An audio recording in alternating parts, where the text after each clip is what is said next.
రాజన్న సిరిసిల్ల జిల్లా రగుడు చెక్పోస్టు వద్ద SFT surveillance అధికారులు భారీ మొత్తంలో నగదును స్వాధీనం చేసుకున్నారు. వేములవాడ నుంచి హైదరాబాద్ వైపు వెళుతున్న ఓ కారును తనిఖీ చేసిన అధికారులు వాహనంలో 20 లక్షల రూపాయల నగదు ఉన్నట్లు గుర్తించారు. కారులో తరలిస్తున్న డబ్బులకు సంబంధించి ఎలాంటి సరైన ఆధారాలు పత్రాలు చూపలేకపోవడంతో నగదును సీజ్ చేసినట్లు అధికారులు తెలిపారు. ఎన్నికల నేపథ్యంలో చేపట్టిన తనిఖీల్లో భాగంగానే వాహన తనిఖీలు నిర్వహిస్తున్నామని ఎస్ఎఫ్టీ అధికారులు స్పష్టం చేశారు. సీజ్ చేసిన నగదును సంబంధిత పోలీస్ స్టేషన్కు తరలించి కేసు నమోదు చేసి విచారణ చేపట్టినట్లు పోలీసులు వెల్లడించారు. ఈ ఘటనతో చెక్పోస్టు వద్ద తనిఖీలు మరింత కట్టుదిట్టం చేసినట్లు సమాచారం.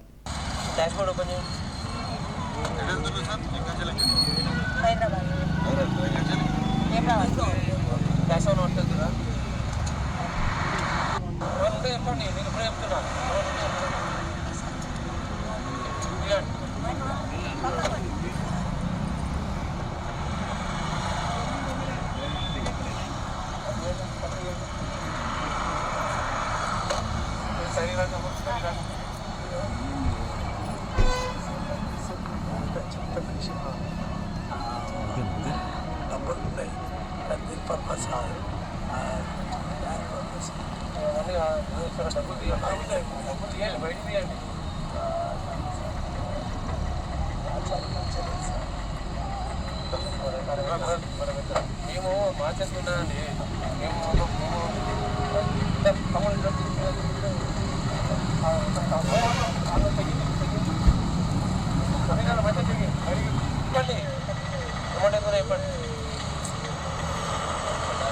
చెప్పండి సార్, చెప్పండి సార్. ఇది అంత మేము ఒక్క నిమిషం కాదు, చెప్పండి.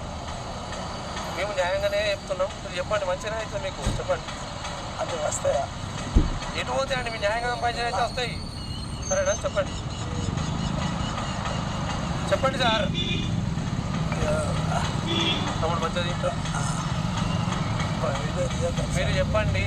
చెప్పకపోతేనే మీకు నేరం అవుతుంది. అలా ఎంతలో తెలియదు. చెప్పండి, అమౌంట్ కరెక్ట్ చెప్పండి. కాదండి, మేము ఎలక్షన్ కమిషన్ పోలీసులా కాదు. ఇప్పుడు ఎలక్షన్ కమిషన్ వేరే అంటారు. ఎలక్షన్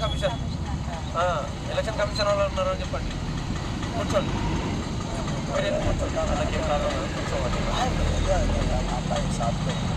సరే అండి. నేను ఏమంటలేనండి, మిమ్మల్ని అన్నాను, ఏమనలేదు. సార్ మాట్లాడుతుంది, సార్ మాట్లాడలేదు.